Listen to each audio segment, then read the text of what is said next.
I got these Gameboys from a family member and decided to repair them. Today we're looking at the hardest one of the lot with some major screen lines. Let's see what we learn. This guy has a ton of problems. The first thing, we've got some crazy screen lines.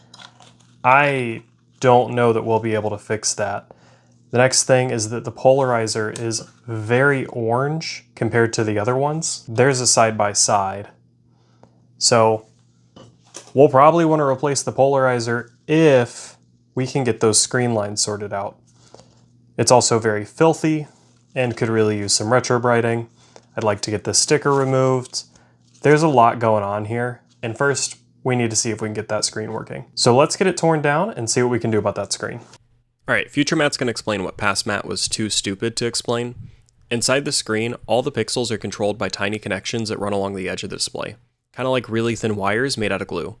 There's this front brown ribbon cable that controls the vertical lines, and a matching cable on the back of the screen that controls the horizontal lines. Over time, heat, age, and pressure cause those connections to start separating from the glass. When that happens, the signal can't reach that part of the screen anymore. That's why you'll see clean vertical lines where nothing shows up. It's not that the screen itself is broken, it's just the connections that are lifting off. So everywhere that's blank is no good.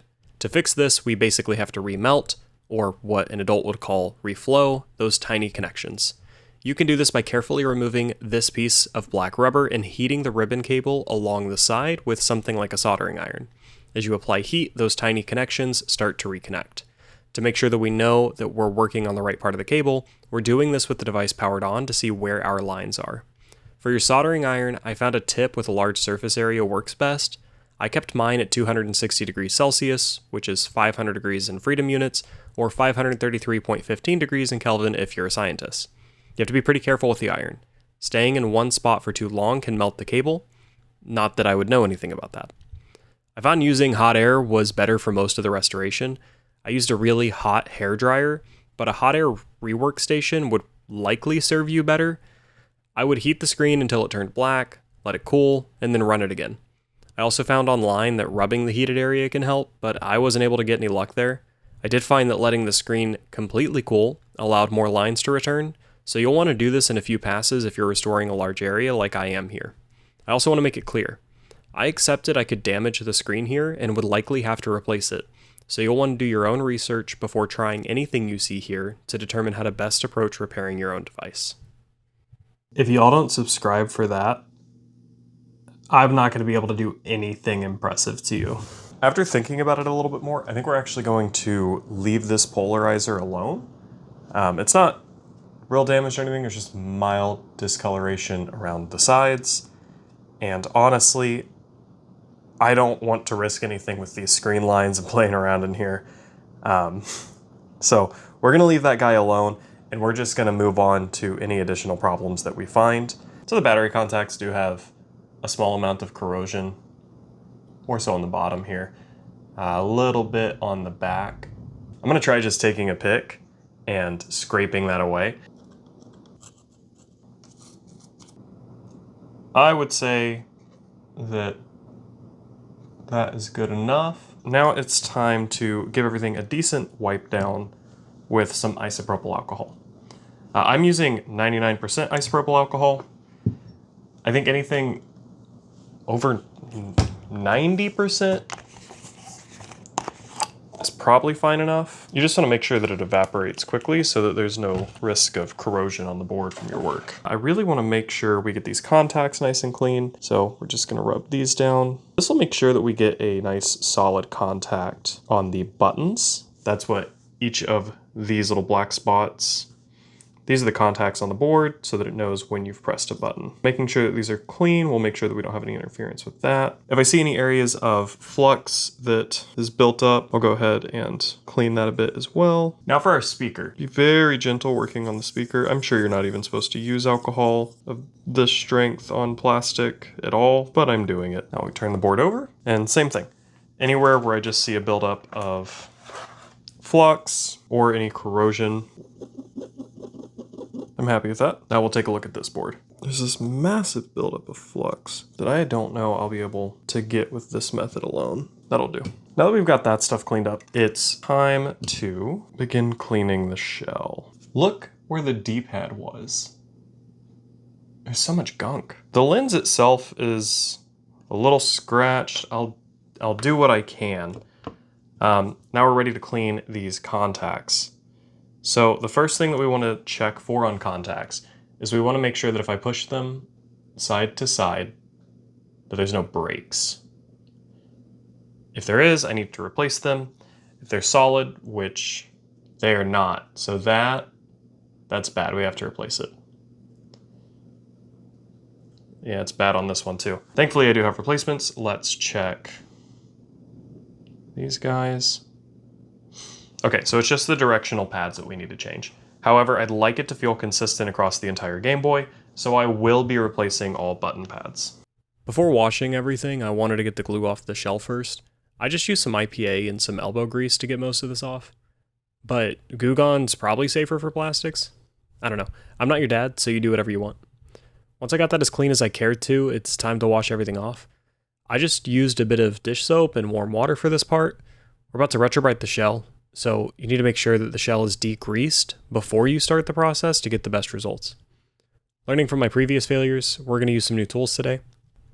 I got some firm toothbrushes, which was a nightmare to find on the shelf, and this stiff, bristled brush. I'm pretty sure it's meant for cleaning grout, but it definitely got the job done, and I was able to get a lot more grime removed today than my previous attempts. Now that this is soaked for a while, I wanted to tackle the sticker on the back. This thing is super thick. I'm pretty sure it's bonded with cement, so it took a good few minutes to even get it started. Now it's time to let this stuff dry out. Once I'm happy with where it's at, we'll move over to the retrobrighting process. We're going to try something a little bit different today, so I'll walk you guys through that now. Since I wasn't perfectly satisfied with my last retrobrite attempt, I decided to try to do it a little bit different this time. Here I have 12% hydrogen peroxide with no additives.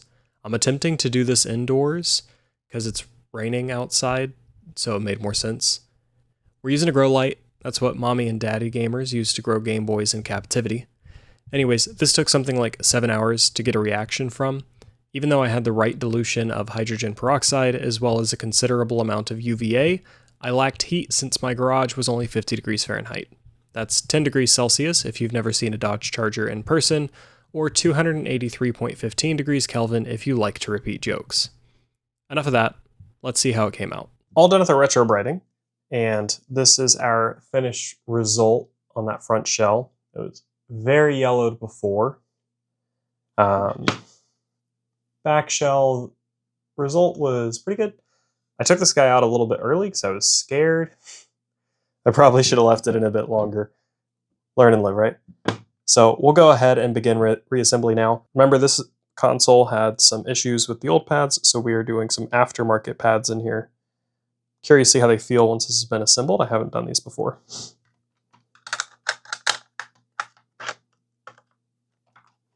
And we're going to power it on.